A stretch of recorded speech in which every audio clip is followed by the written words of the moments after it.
You are now rocking with that dude Pascal. We be going wild, Haitian in the building, so original. Got the haters catching feelings. Get your hands up to the ceiling and keep them held high. Cause St. Louis is ready. Forget about it, goodbye. Hold on, we just saying hi. Five somebody, rise up. Weekdays, catch us live. Somebody, let's go. Good morning, good afternoon, and good evening, everybody. Welcome to the Pascal Show. Hope you guys are all doing well out there. Hope this show finds you in great spirits, because another day above the dirt is always a blessing. Let's not forget that. We got some things we have got to get into. I missed you guys yesterday. You didn't get a chance to get in here. There was a lot of stuff going on yesterday, just in my neck of the woods. Yeah. We have quite a bit to talk about. There's a lot going on. There's a press conference that is just like they're near the tail end of it with Pete Hegseth and General Kane talking about updates on this whole situation that's going on across the seas. We have got to get into this conversation. There's a lot of things that popped up yesterday. Holy cow. A good possibility of Army or like boots on the ground, U.S. soldiers, boots on the ground. That seems like it could be inevitable. So there's a lot of really crazy stuff going on, and we got to talk about it. And now Turkey got dragged into the group chat. It's kind of crazy. We're going to talk about all that and then some in just a minute, but please hit that like button down below, crush it, do it to do, hit that reaction button. If you're watching on these other platforms, make sure you hit that follow button, subscribe here on my YouTube channel, subscribe, please and thank you. Hit that notification bell, set it to all so you know whenever I go live, whenever I upload, because it's random. Hit that join button down below, become a member, check out my Patreon, and of course, check out pascalmerch.com. We got some great stuff over there, so go check it out, pascalmerch.com. Okay, guys, we have got to get into this conversation. All right, we got a press conference that is literally at the tail end of it. I'm going to start it from the very beginning so you guys can hear what is going on. And here's the thing. There's been a lot of chaos going on. All right, now we're hearing there's talks of France getting involved. There's a lot of talks of that, like them actively getting out there and getting involved in this whole situation in Iran.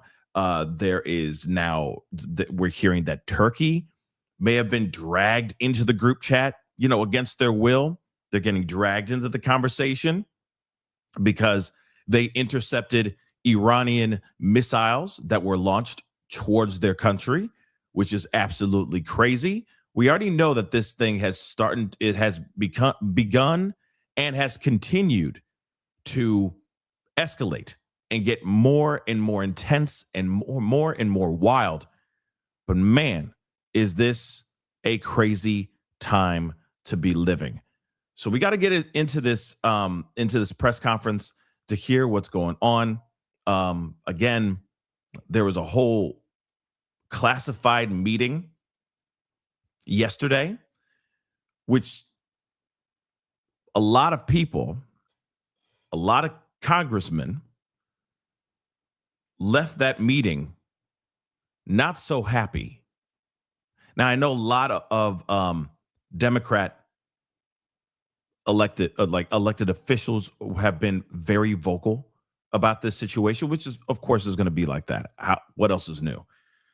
There's always going to be a massive amount of people on either side, depending on who the president is at that time. There's always going to be somebody on one side or the other, you know what I mean? On the opposing side, speaking very, passionately about how they're not cool with these things, right? But it's interesting that we're hearing both sides of the aisle are not happy about this situation. But yesterday they said boots on the ground is they didn't say inevitable, but they said that there's a strong possibility of boots on the ground very, very soon. That is a phrase and that is a statement that no one wants to hear. Either side of the fence. No one wants to hear that at all. Oh, yeah. Let's not forget that too.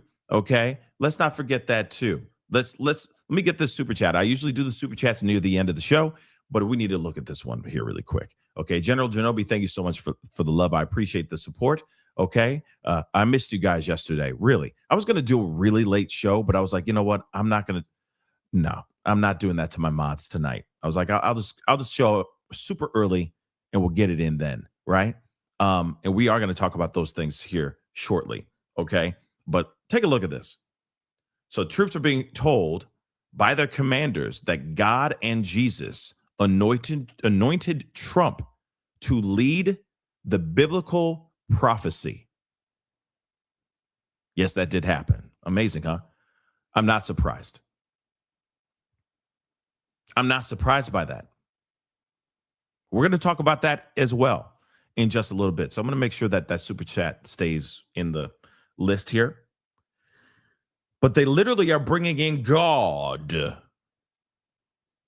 They're dragging God, the Lord, into this really messed up, jacked up group chat that they're having. Just like I said, Turkey is getting dragged into this chat as well. And they're like, why am I here? You know what I'm saying? They're like, I'm over here enjoying a turkey leg.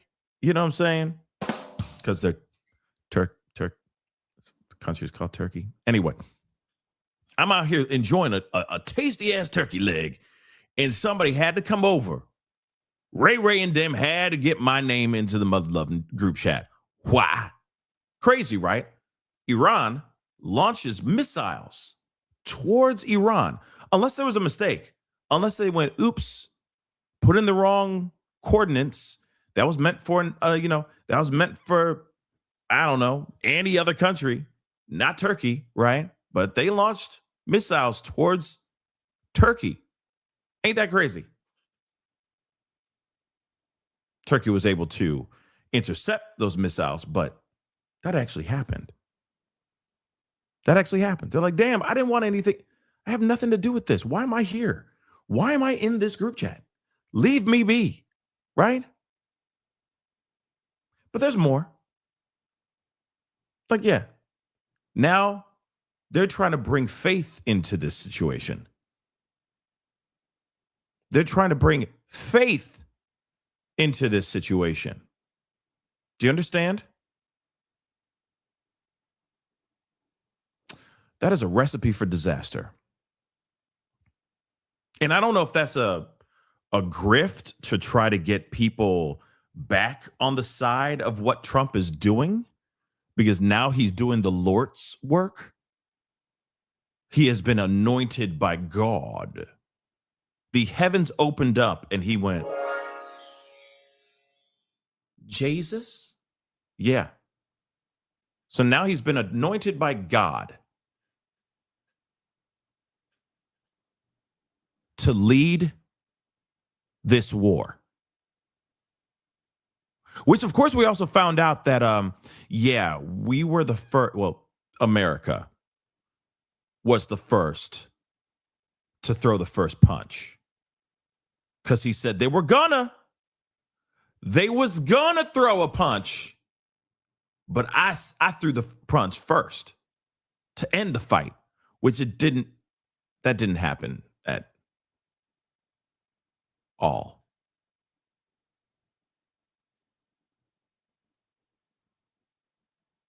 Hasn't it escalated quite a bit by now? Thousands of people have died. And I'm not just saying, that's not me talking about American soldiers, because we only have 6 that have lost their lives. 6 is too many already.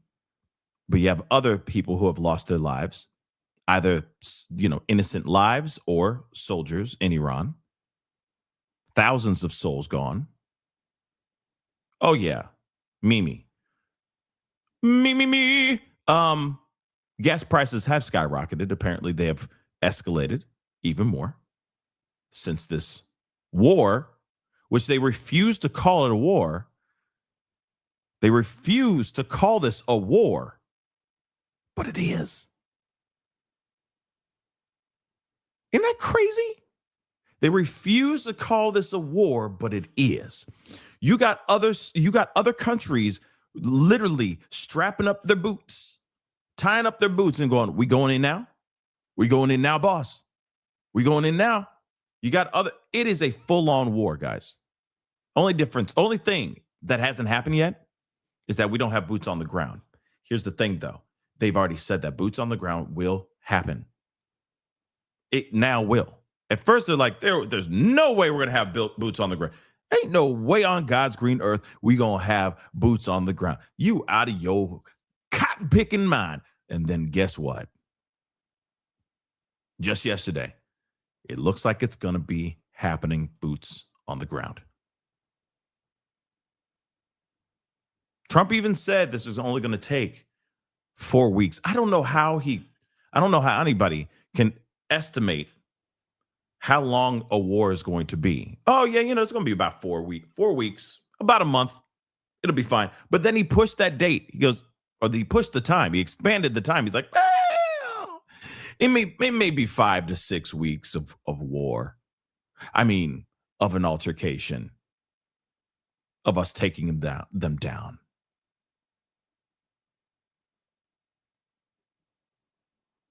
Insane. So here's the thing. We got to take this is it. He's doing the Lord's work. He's doing the Lord's work. Do you agree with that? What, are we back in the Crusades? Remember that time when they're going out there spreading the word of the Lord and they're just decimating anybody in their way that does not want to convert to Christianity or Catholicism, right? The Crusades, where men were on horses and the Bible in one hand and a sword in the other, spreading the word of the Lord, more like destroying people to make them believe in the Bible. I mean, I'm sorry, that's a very, very watered down explanation of the Crusades, but that is the Crusades, right? So is this what we're looking at here too?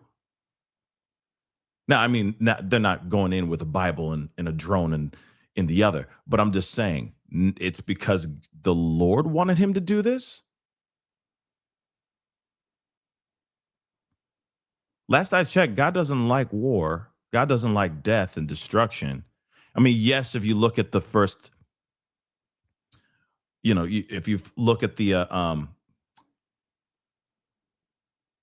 if you look at the good book, okay, way before they even talk about Jesus, Jesus, God was pretty radical. And, it was a different kind of God. You felt God's wrath. But then things changed. Right? Yes, whimsical chaos. I don't know why I couldn't think of the word testament. I was like, it's really early in the morning for me right now. So just ride with me. But yes, in the Old Testament, okay, they did speak on that. But that was a different God. You know what I'm saying? And he was still young. He was still, just trying to figure things out. You feel me? The New Testament, different guy, different God. I'm kidding. But you get what I'm saying, And now, as somebody just said, and I agree, now God don't like ugly. He most definitely don't. Okay? He most definitely don't. They most definitely don't. Right? He, she, I don't, you know what I mean? God. All right? I'm not putting a gender on it. You know what I mean? And yet we're doing this, and it's for the Lord's work. It's because he's been anointed by God and Jesus himself. This is the wildest thing I've ever heard. No disrespect, okay? Okay? No disrespect to anybody who's a God-fearing individual, God-loving individual. I'm not trying to knock faith. What I'm knocking is they're taking that and they're trying to push that so that people go, oh, well, if it's because he was anointed by God, oh, well, then keep on doing the Lord's work, buddy. No, that doesn't work for me.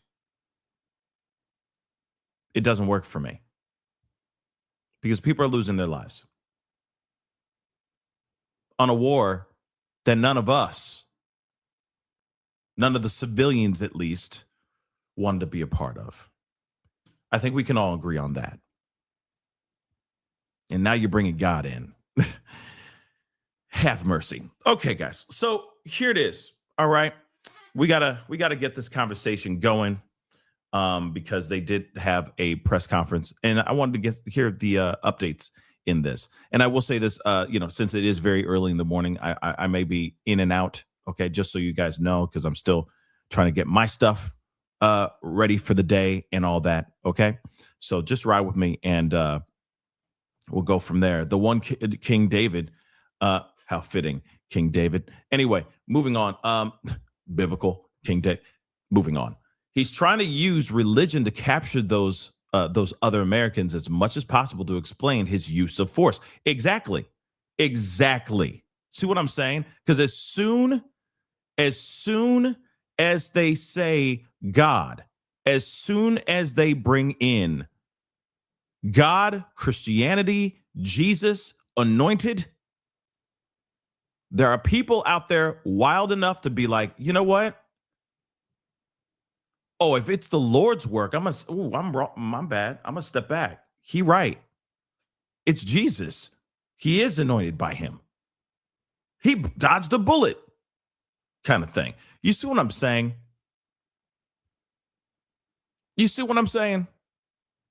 So that's my issue. As soon as you hear that, instantly that should raise an eyebrow. Because it's like, oh, okay.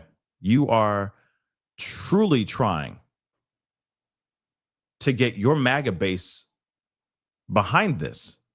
And by throwing out God, Christianity, faith, all that stuff, you're hoping that could be a good cop-out, a good escape route, so that people can sit there and applaud you during this time. When you know for a fact a lot of MAGA is not okay with this.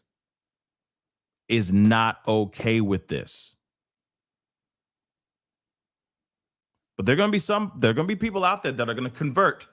See what I did there? There's going to be a lot of people that are going to convert to being supportive of this solely because of what they said in that statement. Okay? So, I digress. This is just absolutely insane. And haven't we heard that kind of rhetoric before in the past? Haven't we? Just asking for a friend. Because I kind of know for a fact we've heard that kind of rhetoric in some shape or form in the past. Maybe not so much from Trump and Trump's administration so much, but I'm just saying, haven't we heard that kind of rhetoric in the past ever about any leader? Ever? Think about that as we listen to Pete Hegseth talk about F around and find out.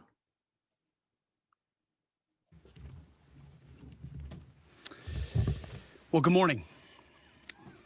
I stand before you today with one unmistakable message about Operation Epic Fury. America is winning decisively, devastatingly, and without mercy. Under the direct command of President Trump, the War Department unleashed this operation early Saturday morning, just 4 days ago, which means we need to remember two things. First, we are only 4 days into this.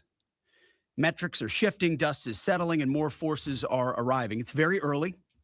And as President Trump has said, we will take all the time we need to make sure that we succeed. Second, we are only 4 days into this, and the results have been incredible. Historic, really. Only the United States of America could lead this, only us.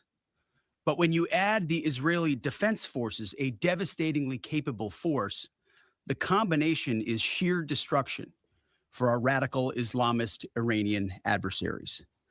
They are toast, and they know it.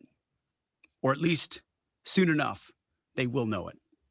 And we have only just begun to hunt, dismantle, demoralize, destroy, and defeat their capabilities, just 4 days in. Starting last night and to be completed in a few days, in under a week, the two most powerful air forces in the world will have complete control of Iranian skies, uncontested airspace. I hope all the folks watching understand what uncontested airspace and complete control means. It means we will fly all day, all night, day and night, finding, fixing, and finishing the missiles and defense industrial base of the Iranian military, finding and fixing their leaders and their military leaders, flying over Tehran, flying over Iran, flying over their capital, flying over the IRGC, Iranian leaders looking up and seeing only U.S. and Israeli air power every minute of every day until we decide it's over. And Iran will be able to do nothing about it. B-2s, B-52s, B-1s, Predator drones, fighters, controlling the skies, picking targets, death and destruction from the sky all day long. We're playing for keeps. Our warfighters have maximum authorities granted personally by the president and yours truly. Our rules of engagement are bold, precise, and designed to unleash American power, not shackle it. This was never meant to be a fair fight, and it is not a fair fight. We are punching them while they're down, which is exactly how it should be. Thus far, Operation Epic Fury has delivered twice the air power of shock and awe of Iraq in 2003, minus Paul Bremer and the nation building. The campaign has 7 times the intensity of Israel's previous operations against Iran during the 12-day war, 7 times. And as President Trump said, more and larger waves are coming. We are just getting started. We are accelerating, not decelerating. Iran's capabilities are evaporating by the hour, while American strength grows fiercer, smarter, and utterly dominant. More bombers and more fighters are arriving just today. And now, with complete control of the skies, we will be using 500-pound, 1,000-pound, and 2,000-pound GPS and laser-guided precision gravity bombs, of which we have a nearly unlimited stockpile. We used more exquisite standoff munitions at the start, but no longer need to. Our stockpiles of those, as well as Patriots, remains extremely strong.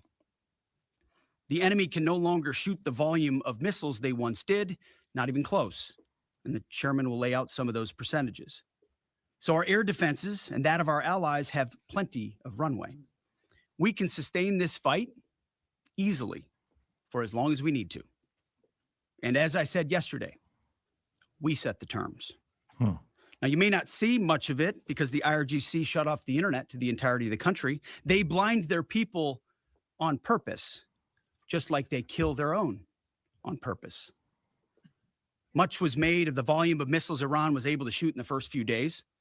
And sadly, as we projected, a few got through and killed 6 of our best, who will hopefully arrive home soon.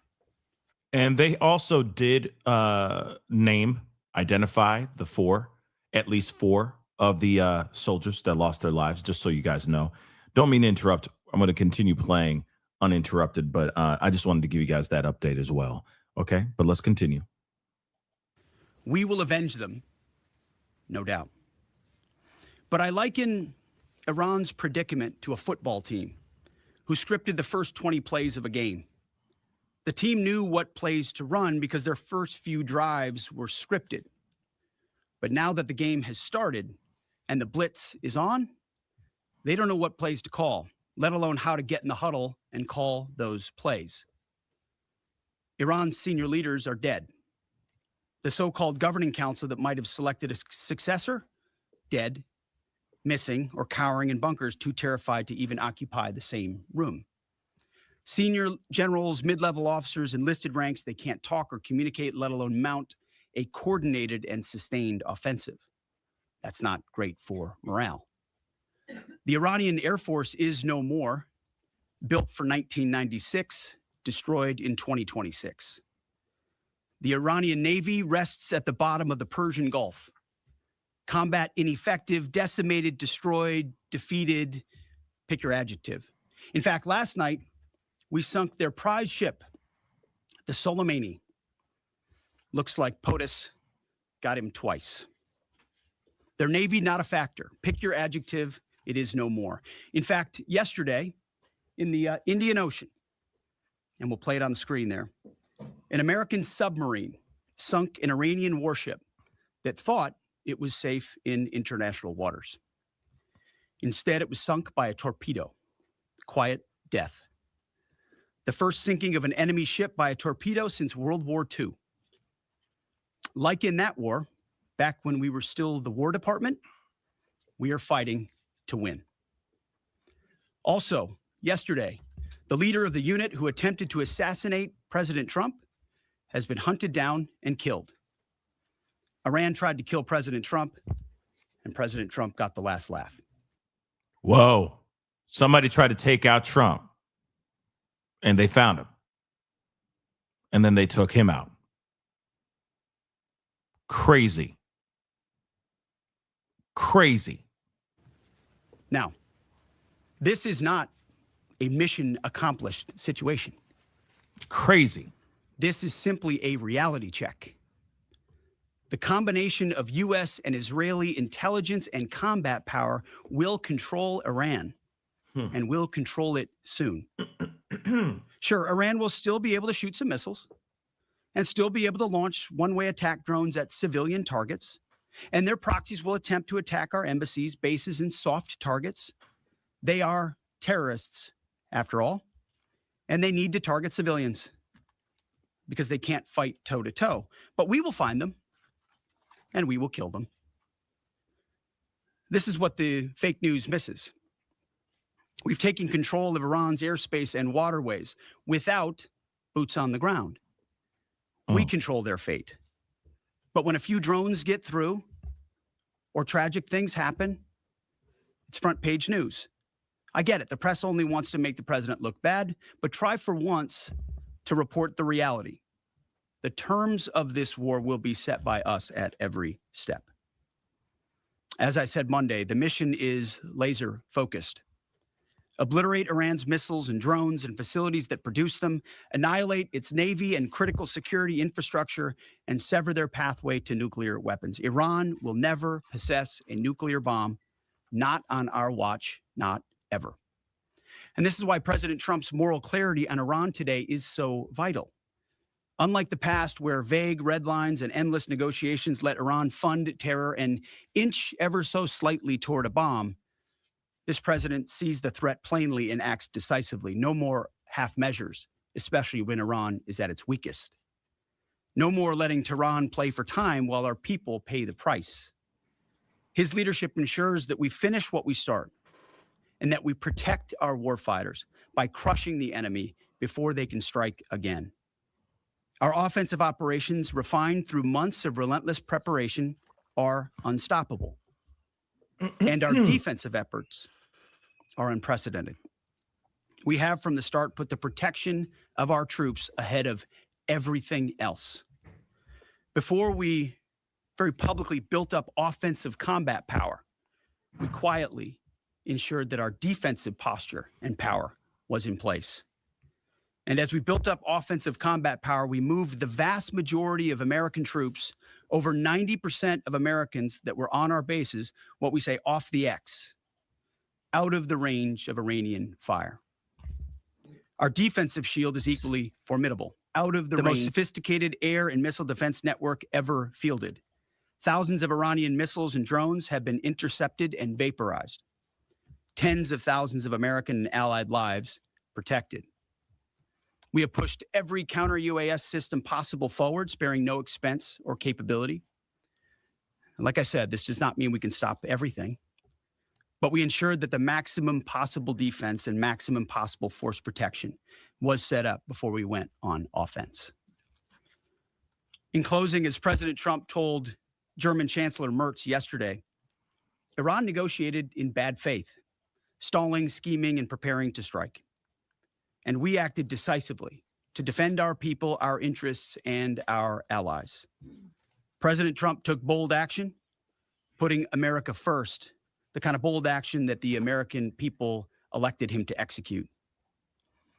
To our steadfast partner, Israel, your mission is being executed with unmatched skill and iron determination. Fighting shoulder to shoulder with such a capable ally is a true force multiplier and a breath of fresh air. We salute your courage and your contribution. 4 days in, we have only just begun to fight. America fights to win, and in Operation Epic Fury, we are. May God's providence cover and protect our troops always. And with that, I turn it over to the chairman. So, of course, I'm going to skip ahead. Excuse me. I'm going to skip over General Raising Cane. That's literally what they call him. General Kane's speech part, and we're going to get over to the questions. It is pretty brief what he says, but I do want us to get into the question part segment of this this situation. Okay. Remember, there was a meeting that they had. Okay. There was a meeting that they had with elected officials yesterday that made a lot of those elected officials not very happy. Just so you know, I may try to squeeze that in because this is not going to be a super long morning show, but I'll be back to do more. I'll be back in the mid-morning time to give you guys more updates and everything. But this, of course, is very important to hear. Okay, a lot of people are not very happy about the news that they heard yesterday, because I think that they said that it seems like during this briefing that they had, this classified briefing that they had, they're saying that it seems like they don't know what they're doing. They're just kind of flying by the seat. They're like shooting from the hip, pretty much, pun not intended, but that they just don't have a full-on grasp of what's actually going on overseas. And then, of course, the saying that I don't want this to happen, but that it seems like it's inevitable that there will be boots on the ground.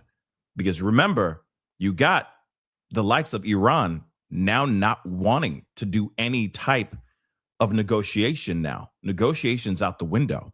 Oh, here's another thing that's even insane. They did eventually elect a new supreme leader for Iran. If I'm correct, it's Khamenei's son, if I'm correct, but don't completely quote me on that. But what's interesting is that they tried to have another meeting of people to figure out who was going to be the next supreme leader, who is going to be the new leader, right? And then out of nowhere, that area was getting struck by American missiles. So there's a mole. There's a mole somewhere, okay? But they were coming together, the Iranian people were coming together to try to figure out now who's going to lead our country, who's going to be our leader. And then all of a sudden, we were just dropping bombs on them in that area.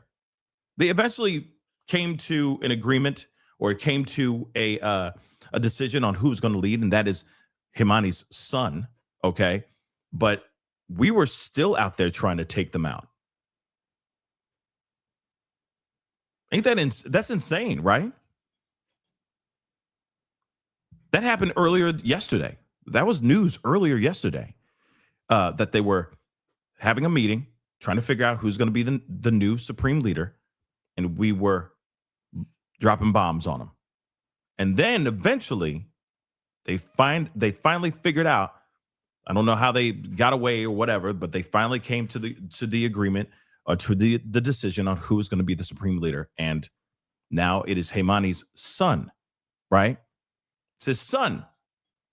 So when they say regime change, my question is, are you sure he's the right choice?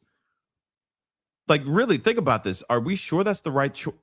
Remember, they want regime change. It's his son. That's not regime change. It went to his successor. You see what I'm saying? So regime change would not be passing it down from the king to the prince. You see what I'm saying? That's like you start all over again, right? But it's his son. You get what you're picking up what I'm putting down, right? Can you smell what I'm cooking? Does that sound like regime change to you?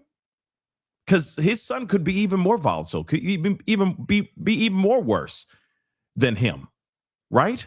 Could be even more tyrannical. So what the hell's going on here? Yeah, same ideology. Yes, MB7, same ideology, etc. Or he might be a wet rag. You never know. He may be a pushover. Like, okay, yeah, you can do whatever you want, America. Thank you. Yes.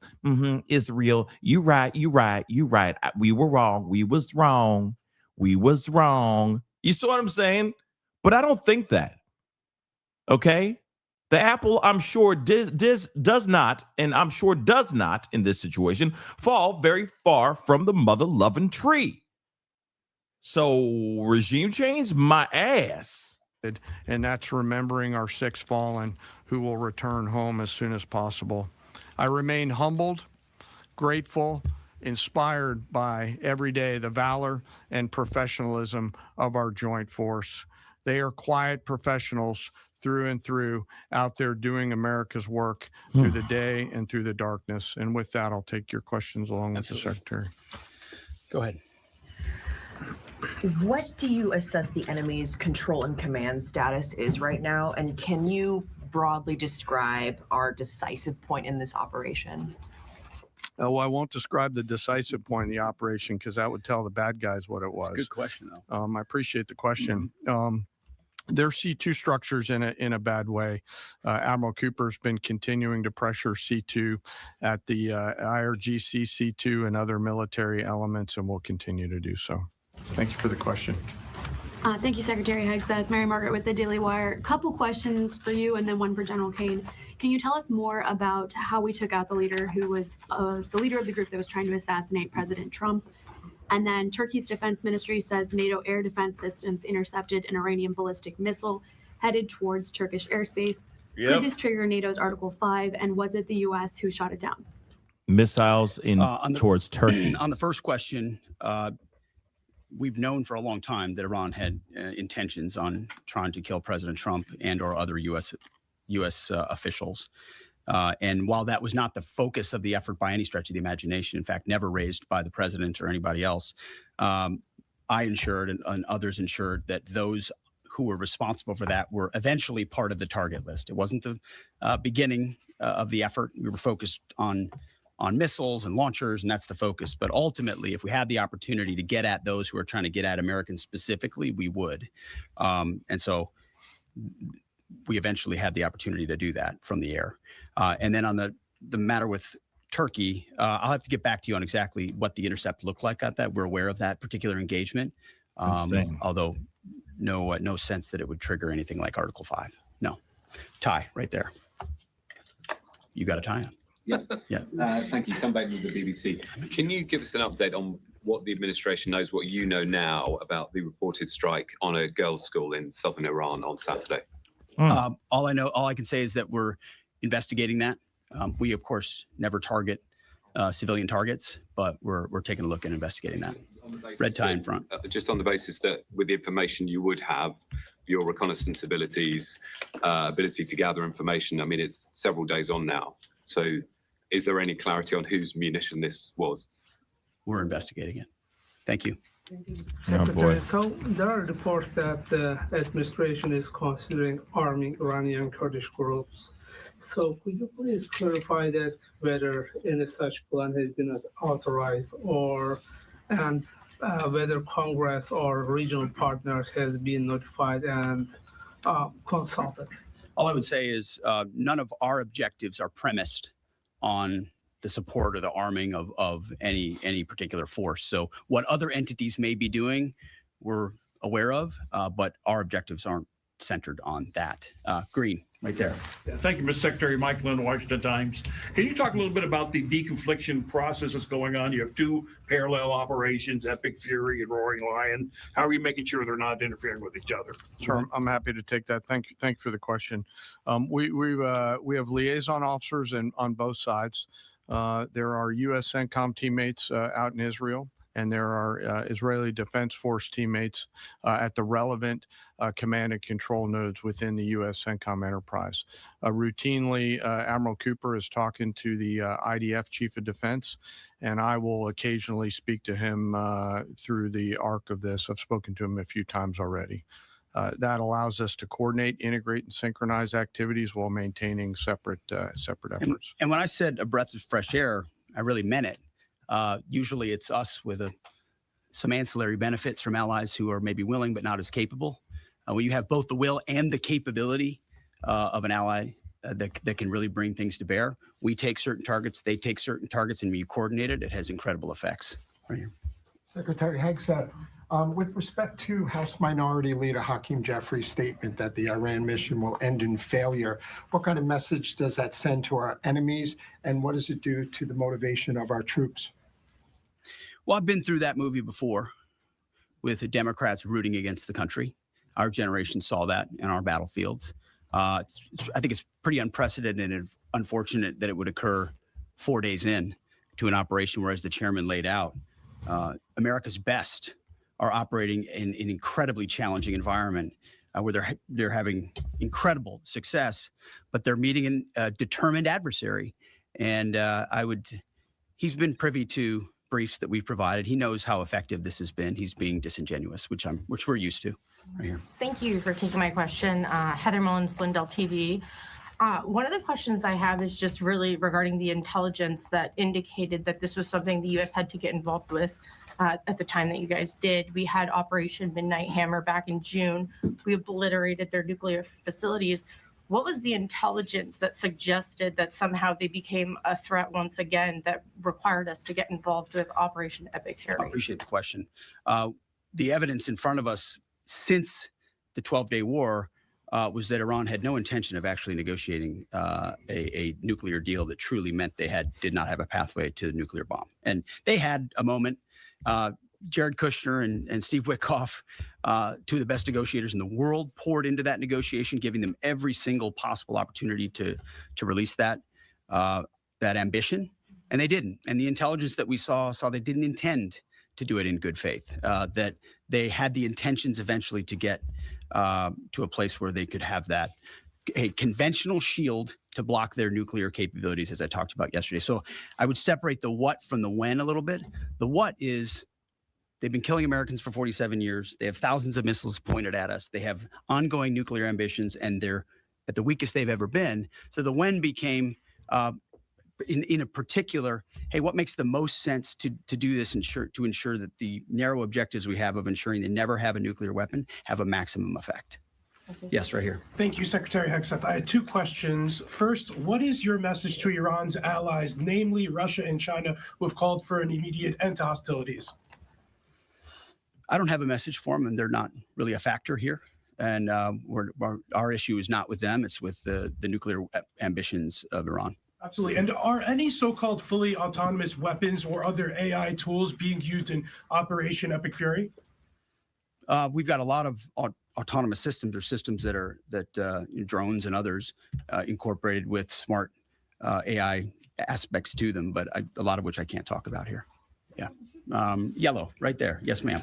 Thank you very much, Mr. Secretary. As you know, China is accusing the United States of invading in Iran, a sovereign nation, and North Korea, which cooperate with Iran on nuclear development, has declared its commitment to protecting Iran. What is the United States' strategic response to this?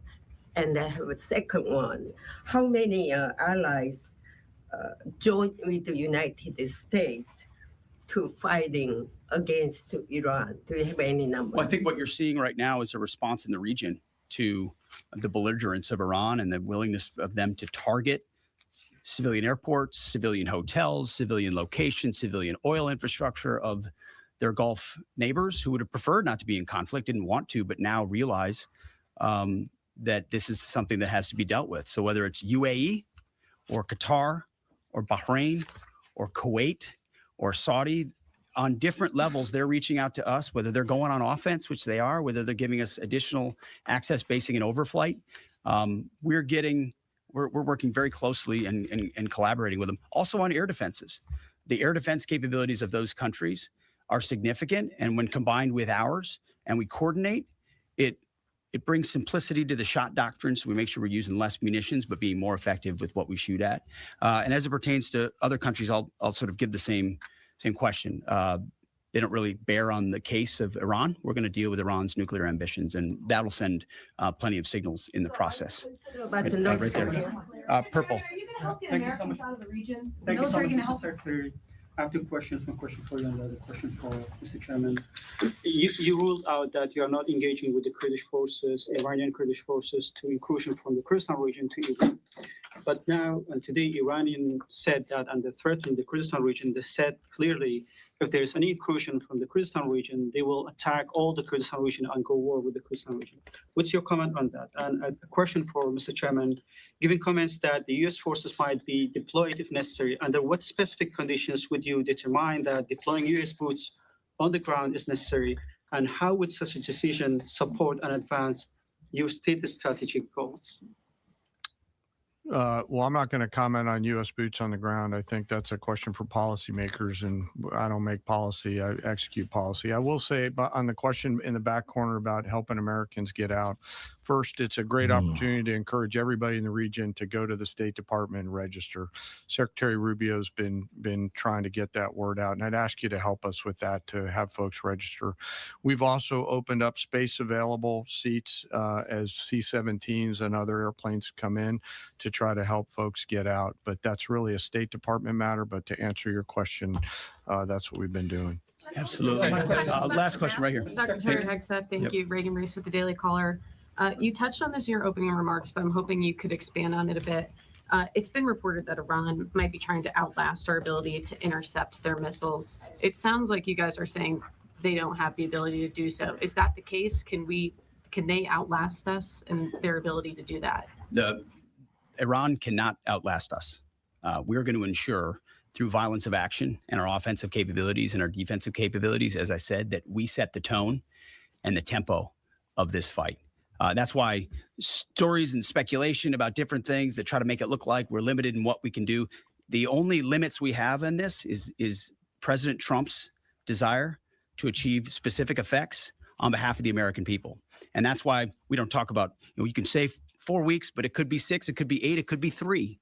Ultimately, we set the pace and the tempo. The enemy is off balance, and we're going to keep them off balance. And we know their ability to shoot versus our ability to defend. That difference gets wider and wider every day. Our defense gets better. Their offense capabilities diminish.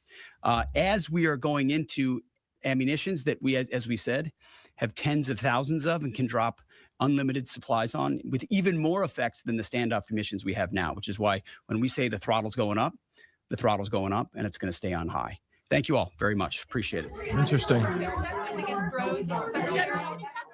So I'm going to skip ahead a little bit because apparently there's been some new updates. Capabilities regardless of what new weapons are used against them. Now, as we mentioned earlier on this morning, we are also getting reports that are coming in that Iran has already chosen its new supreme leader. Several Iranian media outlets reporting that Ali Khamenei's son, Mojtaba Khamenei, has been selected to replace his father in that leadership role. His son. But the New York Times also reporting that those in charge of all of this and choosing the new leader are concerned that the U.S. and Israel will target him. The Times saying the Iranian clerks met virtually twice on Tuesday to discuss a new selection. Again, I'm just saying he comes in and they're saying he's very concerned about them trying to take him out. And what do you expect? They are probably thinking the same thing I'm thinking too. The Israel, America, they're sitting there going, wait a second, we want regime change, not the son to take over, not Junior to take over. It's just going to be the same crap all over again. It's just the same story, same show, just a different actor playing the same role, right? So again, is that going to be enough for Israel, for anybody else that's involved in this whole situation overseas, right? Iranian media reporting that an Israeli airstrike targeting the assembly of experts who chose the new supreme leader destroyed a building, but they do claim that no one was in there at the time. President Trump explains that U.S. military strikes on Iran have eliminated much of the regime's anticipated leadership succession bench. Trump telling reporters on Tuesday, quote, most of the people we had in mind are dead. We had some in mind from that ground that is dead, and now we have another group. They may be dead also based on reports, so I guess you have a third wave coming in. Pretty soon, we're not going to know anybody. Secretary. Is that a good thing? Is that what we want?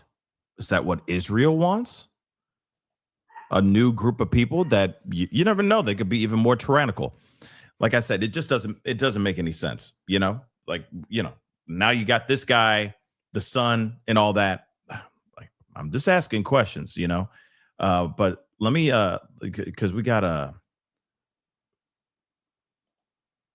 have Lindsey Graham speaking here too. So I'm going to play that too, which, this is what he's been wanting. He loves himself. He loves himself some war. He definitely wanted this to be happening. And apparently even Cuba is up next, allegedly, which is also something that needs to be talked about as well. This is absolutely crazy. This whole thing is going crazy. Whole thing has gone crazy. From South Carolina, let's lift up the audio. Hit that like, though, guys. Hit that like, please, and thank you. Wait a second. This is the short person's view of the war. So the briefing was very informative. I feel like this administration has been as transparent as you possibly can be without compromising war plans. So I want to congratulate them in terms of keeping us informed. My takeaway, quite frankly, is the Iranians have a strategy of trying to create regional chaos to shut down airports, hit hotels, drive up economic cost to see if the region will break and sue for peace.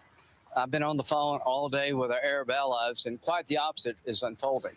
So I'm here to tell you the good news for me is I think the regional partners, the Arab partners, are going to be more involved, not less. They're not going to break. They're going to get in the fight in a more direct way. And Iran made a major miscalculation by attacking Kuwait and Qatar and Saudi Arabia. The countries now are more intent than ever to end the threat forever.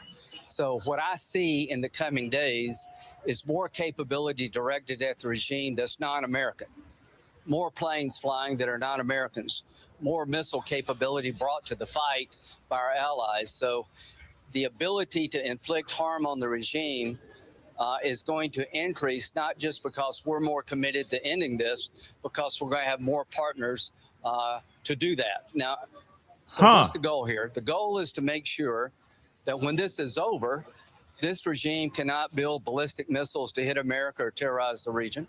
That when this conflict is over, they cannot continue to support Hezbollah, Hamas, and the Houthis, the terrorist network, and they can never go back in the nuclear business. One of the things that really got President Trump going the most was after Midnight Hammer, we found that they were trying to regenerate their nuclear program.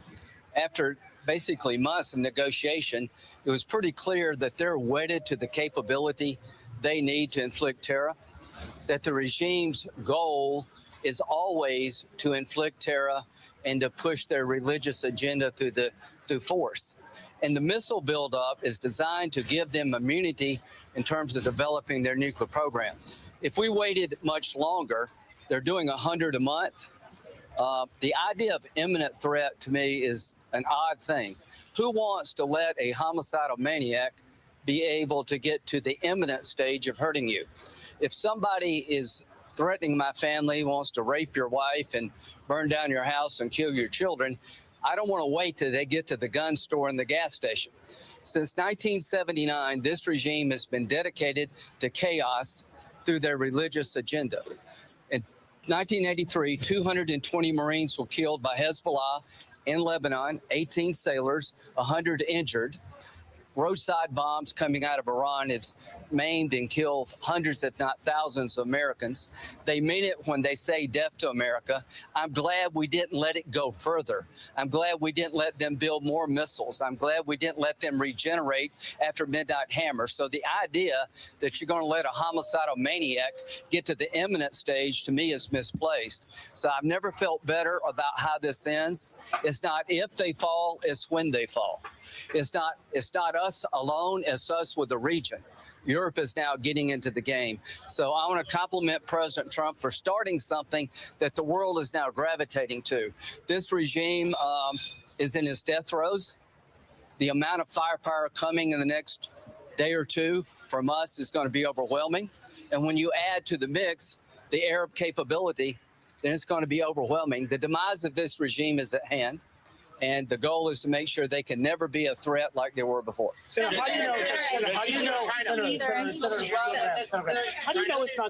that the next regime that may come in may not be more hardline than the last regime? I don't think 32,000 people went to their death to be hard ass. That's really offensive to the people in the street, that they want a country that's more crazy. Why are they in the street? They don't like living under the Ayatollah. These people are not facing guns without arms because they like what's going on. To think that the protesters want more Ayatollah is really offensive to them. Here's what's going to happen. Maybe they won't be able to just wait a minute. The idea of the Ayatollah being our friend is zero. The idea of the Ayatollah giving up his nuclear ambitions were zero. He's a religious fanatic. You could say that about Hitler. I bet somebody asked in 1935, what happened if we killed Hitler? God, I wish we'd have known. It will only get better. Now, what happens is up to the Iranian people, not me, not anybody here.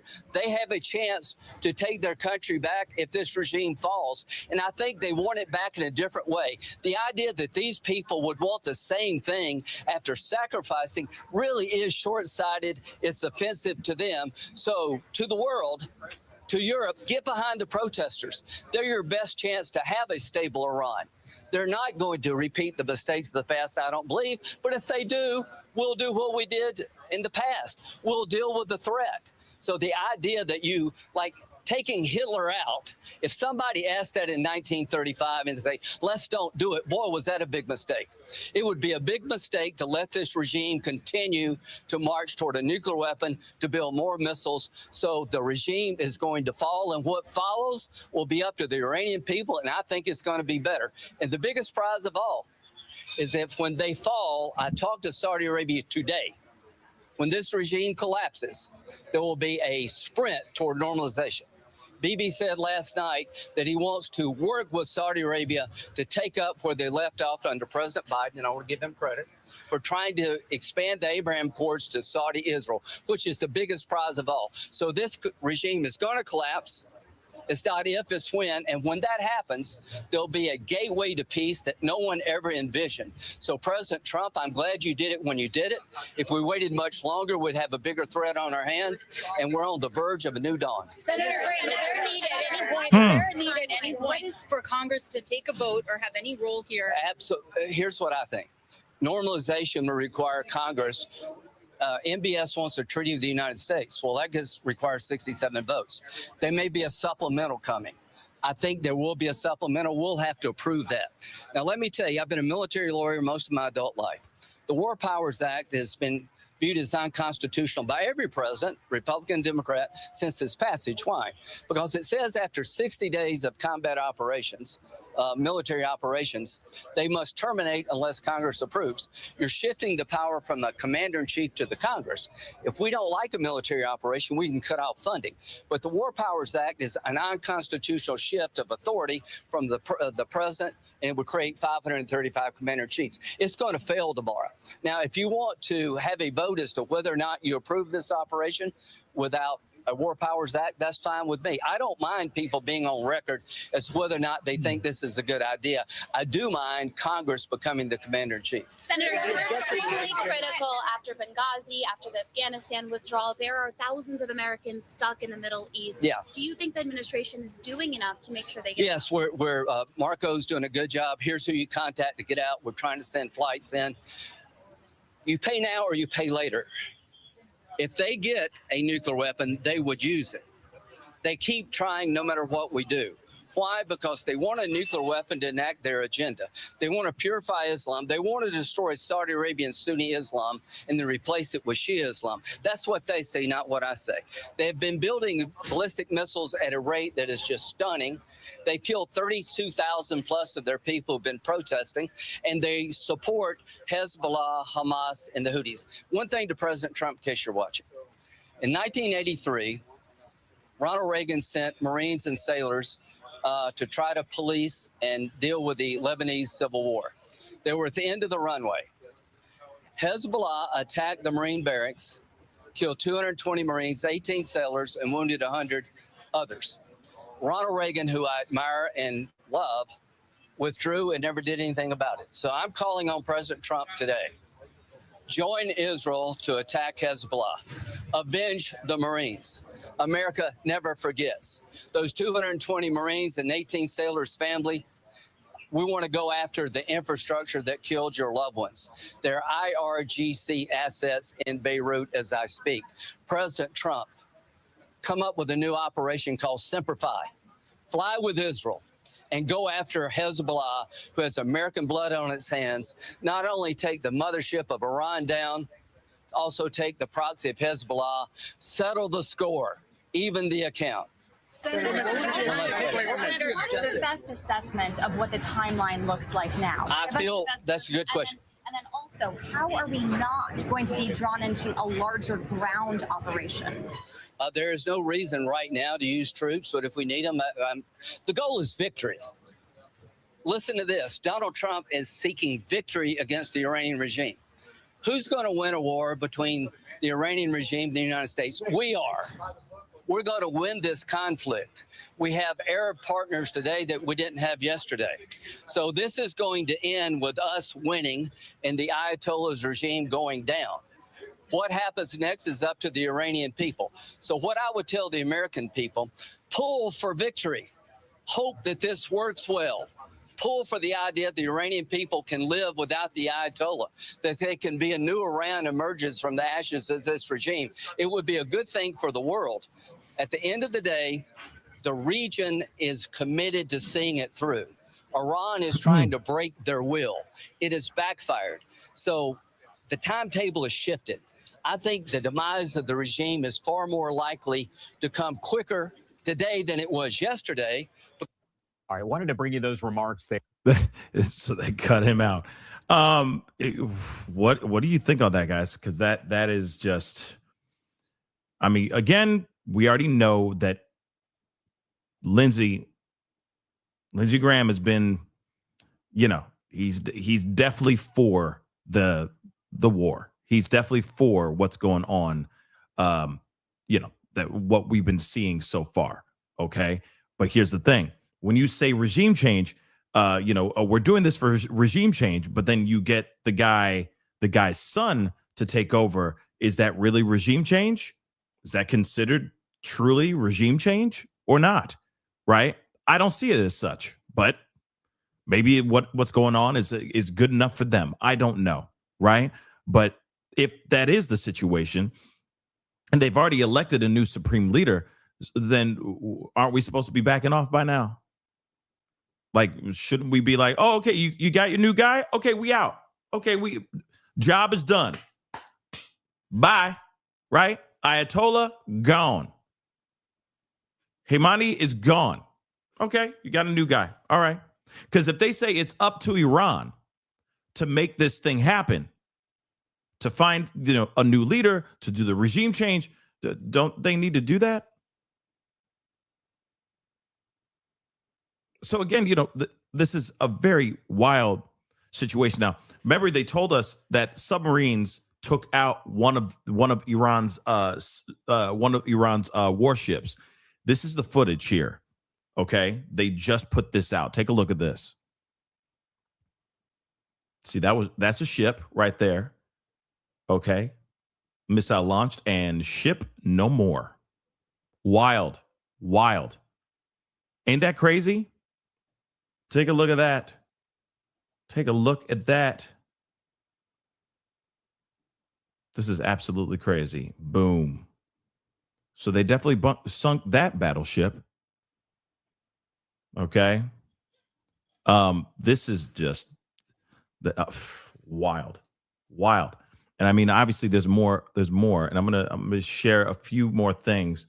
Because like I said, I got a few things I got to do this morning, but then I'll be back as soon as I get done to wrap with you guys about some more of these things. But Mimi, thank you so much for the super stickers. I really do appreciate it. Thank you so very much. And I wanted to bring this up again because this is just crazy, because I have it right here and we need to take a look at this statement that was made talking about how Trump is anointed by the Lord. Okay, we're going to look at that here in a second. Loopy, thank you so much. So basically, your president is in psychosis, aided by Israel, and taking us all down with him. Yeah, we're dealing with some weird stuff going on. Weird stuff is going on. And here's the other thing, too. Remember, we got other countries getting involved, too. France is on its way to defend and protect Israel as well. Like, fight Iran as well. I mean, this is, we already knew that the UK has already expressed, that they're going to be involved. Germany has already talked about this as well. I mean, it's all absolutely insane. Genobi, again, thanks so much. Troops now in Ecuador as of last night. Yes, Ecuador. Why Ecuador? Right? What the hell? What in the F is going on? We're going to have to talk about that here in a second, too. But let me show you guys what I'm talking about real quick. So this is an email. So this is to Information Weinstein. So it says this: Mr. Weinstein, thank you for taking my calls and my calls of some of my colleagues as to what happened earlier this morning with our combat unit. So please protect my identity and the identities of those I'm speaking for, as we discussed. So our unit is not currently in the combat zone AOR regarding the Iranian attacks, but we are in a ready support, quotations, quote unquote, ready support function where we could be deployed there at any moment to join the augment the combat operations as participants. What is going on? Remember, I haven't played it for you guys yet, but they said Ish is about to hit the fan because for a fact, Trump, they're going to be dropping boots on the ground here very soon. That's what they're saying. It's almost inevitable now. Okay. I am a NCO rank withheld. Okay. So the rank has been withheld in our unit. This morning, our commander opened up with the combat readiness status briefing by urging us to not be afraid as to what is happening with our combat operations in Iran right now. He urged us to tell our troops that this was a quote unquote was all part of God's divine plan. And he specifically referenced numerous citations out of the book of Revelation, referring to Armageddon and the imminent return of Jesus Christ. He said that President Trump has been anointed by Jesus to light the signal fire in Iran to cause Armageddon and mark his return to earth. He had a big grin on his face when he said all of this, which made his message seem even more crazy. Hold on. Let me just say that again. He said that, this is from this email, who a ranked, soldier, okay, said a commander opened up this whole situation, this whole briefing that they were supposed to be having, and said that this was all part of God's plan, okay? And no, we're not talking about Drake. But he was saying this is God's plan, okay? Now, and he specifically referenced numerous sites.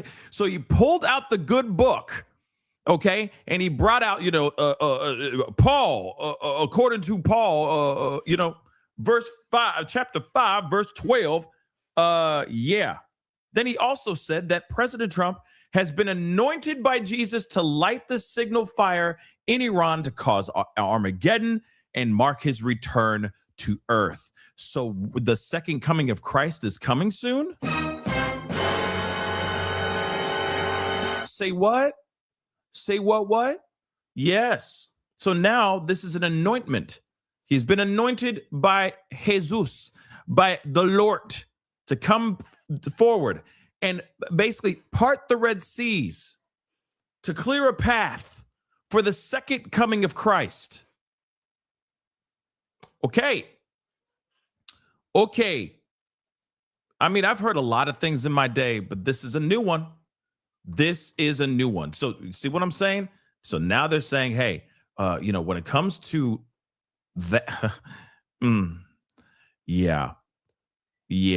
I'm just saying, what in the hell is going on here? Okay, hold on.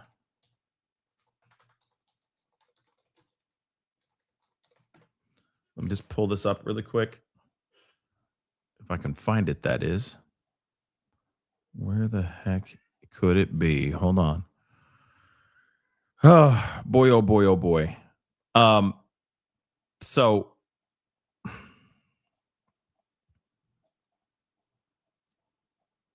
I got to find it, though. I'm going to give me a second here, guys. But let me get these here real quick. Andrea, thank you so much for the love. Or Andrea, thank you so much. Pascal's already on it this morning. Thank you. Stay safe out there, everyone. Yes. Same to you. Thank you so much. Mimi, thank you. Armad's awake at an unholy time. What the hell? Yeah. We had to start early today. A lot of things are going on, especially with everything that's going on overseas. I have a feeling there's going to be a lot of very early morning shows to give you guys briefings on what's going on out here in these Iranian streets. Janobi, thank you so much. The man has twisted all books of religion for hundreds of years to benefit themselves. Has twisted all books of religion for hundreds of years to benefit themselves. Oppression, conversion, death, mining, power, SA, history, facts. Yes. Yes, that's very true. Like I said, this is something that we've heard before, right? We've heard these things before in the past, right? So, Mimi, thank you so much. Hey, Debbie and our mod legend. Yes. Shout out to our mods, all of them. But of course, to Debbie as well for always holding it down. Moving on. Jasmine, thank you so much for being a member. Appreciate it. Good morning, good evening, and good night, everyone. Ain't that interesting? I see what you did there. But yes, yeah.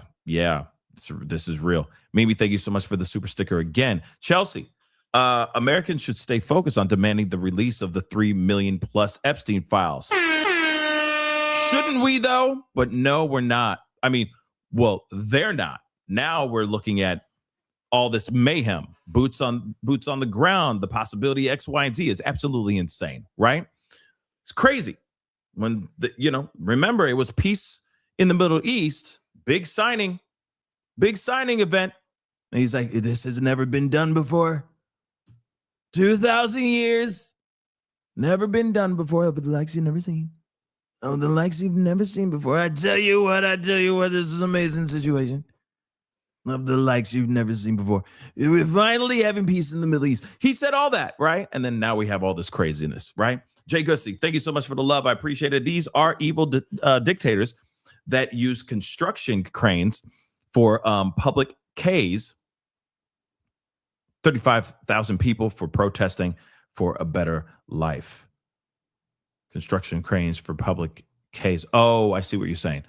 Yeah, I mean, absolutely. This whole thing is crazy, right? All of this.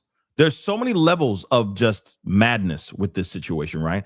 The Paradox Project, thank you so much. Revelation was written for the Roman churches during the 1st and 2nd century, not the end of the world. Man, y'all coming in with the bars, okay? So, like I said, this is just absolutely insane. All right. There's been obviously a lot of people reacting to this situation. A lot of people are not happy about what's going on here. A lot of people are mad. There's a huge tug of war going on in America where people are really very reactive on this on what's going on, right? And then of course the news being said, the updates of basically saying like, hey, we just had this meeting and now it looks like this is actually going to go in the way that we did not want it to go. Oh shoot, I'm still here, guys. I'm still here. But in the meantime, hold on. Oh crap. In the meantime, one second. This camera keeps overheating. It's so annoying. But in the meantime, I want you guys to see this here too. And it says here, Senator Blumenthal just walked out of the classified briefing. Okay. I am more fearful than ever that we may be putting boots on the ground. Okay. This is a U.S. senator. After seeing what we can't see, no congressional vote, no declaration, CIA arming Kurdish forces for an uprising. Yeah. That's actually what happened yesterday. Okay. And I know that apparently there's an interesting history between America and Kurdish forces, but we'll see what happens here, right? A consulate struck in Dubai. 6 soldiers have lost their lives. Okay. And now ground troops. Okay. Trump said that the worst case is somebody just as bad takes over. Could that be Himani's son when he says something like that, right? Hold on. I'm still here, guys. This thing, I need to let it cool off. Just hear what I'm saying here, okay? This is just absolutely insane, but we need to take a look at this video here really, really quick, all right? Let's take a look at this. I just want to say I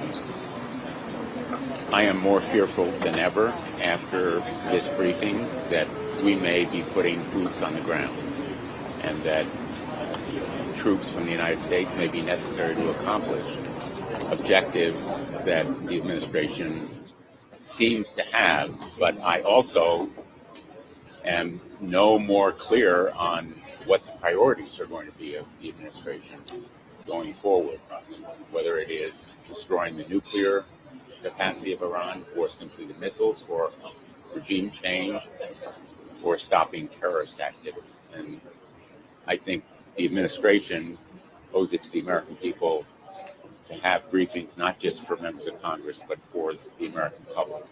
I just want to... So, again, very interesting situation here.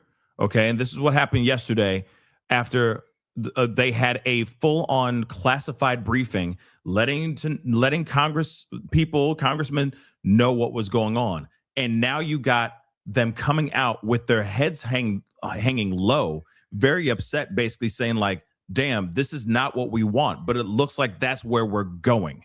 And that is a bad thing. Okay, that is a very, very bad thing. Mimi, thank you so much again for the super sticker. I really do appreciate it. But unfortunately, guys, I got to wrap up, but I'll be back on here in just a little bit. I got some things to do, but I'll be back to give you guys more updates because I'm sure, obviously as the world turns, more drama still going on, and there's a lot of stuff going on and escalating overseas. And I will be back in about an hour or so to discuss those things with you.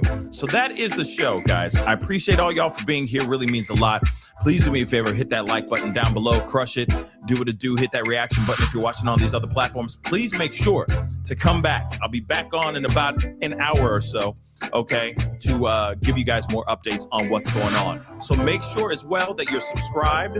Subscribe, please, and thank you. Hit that notification bell, set it to all, so you know when I get back, you get that notification, okay? So hit that notification bell. Hit that join button down below, become a member.